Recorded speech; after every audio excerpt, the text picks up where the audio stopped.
Have you seen the movie G.I. Jane? Well, I'm pretty sure most of us have, or at least heard about it. G.I. Jane is about pushing limits. It is about one woman that is a test case for the U.S. Navy SEALs. No woman has ever gone through this training before. She is determined to prove them wrong and pass the training. There are many attributes that women have that can be good or bad for the military. Even though women are supposedly not physically capable to be in combat and supposedly not capable emotionally and mentally to handle combat, I think that women should be allowed in combat because women are exposed to dangers wherever they are in combat with the modern way of warfare. Allowing females in combat also allows military readiness. Let's look at why women should not be in combat. Since the dawn of day, men think that women are less physically capable to handle certain tasks. Women are petite and fragile compared to men, especially in combat. You have probably seen at least once a part in a movie where somebody gets shot and they have to be dragged out of an active firing zone. Most people think that women are not physically able to push, pick up, carry, pull, or drag their comrade out of a firing zone. When you are in combat, you must wear what's called full battle rattle, which consists of an ACH, an IOTV, which is body armor, an M4 with 210 rounds, a 9mm, which is with 45 rounds, an automatic machine gun with 100 rounds, and a Camelback 2 liters with 2 liters of water, and a first aid pouch. This is what full battle rattle looks like.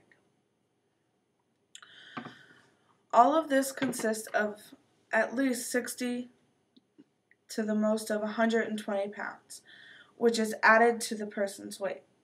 So you could only imagine how heavy all this gear is. So for a little petite woman, yes, it would be hard to carry a almost 200-pound man plus his full battle rattle. In combat, you carry all of the full battle rattle for days to weeks. It is said that women could not carry this gear for long periods of time. There are weapons that women could not be able to carry, maintain, or operate due to the amount of strength and height that takes to use these weapons. These weapons are the M250 caliber and the Mark 19 grenade launcher. Let's look at another reason why women should not be in combat. Being a woman, you are more susceptible to emotional and mental problems. In combat, there are many times that you are going to see your best friend, husband, or comrade die. Women are more likely to show their emotions right then and there. This can cause you and or your team to get captured by the enemy. Getting caught by the enemy could mean torture or rape. Even though there is a possibility for men to be raped, it is more likely to happen to women. Most women would not be able to handle being raped. If they made it through the torture and rape, their mental status would not be very good.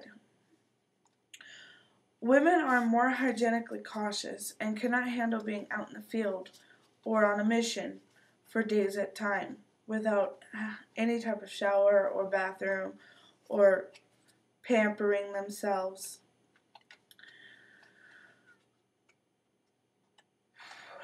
Now let's look at a reason why women should be in combat.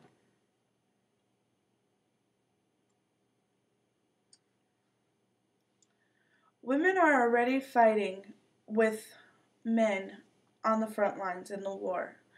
Being a woman, you can't join certain positions in the military, such as infantry and artillery. The reasoning behind this is because a woman's death is more detrimental than a man's. When was the last time the enemy and the United States went head on? It doesn't matter where a woman is in war. She's in danger wherever she is. The enemy can send mortars to the FOBs, which are the bases in Iraq, Afghanistan, Kuwait. And even though women aren't truly on their front line, they are still dying and getting wounded. As stated by Alexandra Raphael, already among the nearly 2 million service members who have been deployed during combat operations in Iraq and Afghanistan, more than 280,000 women and more than 800 have been wounded. There are things called security checkpoints. It is where men check the men and women from the country to see if they have suicide bomb or any type of weapons.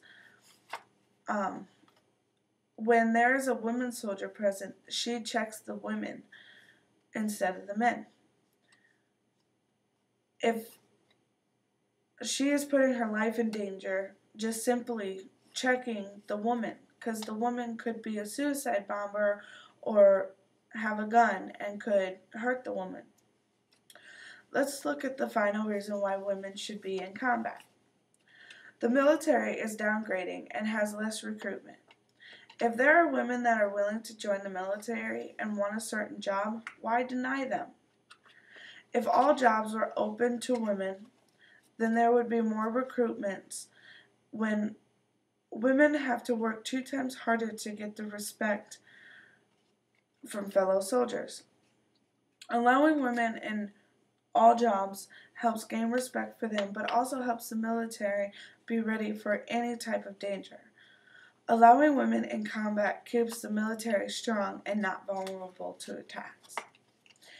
In conclusion, despite the fact that women are not physically capable, emotionally, and mentally capable to handle combat, I think that women should be allowed in the military because they are already fighting on the front lines. And it also helps the military stay strong and not vulnerable. The important thing in life is not victory, but combat. It is not to have vanquished, but to have fought well, said by Pierre de Coubertin. Thank you for listening.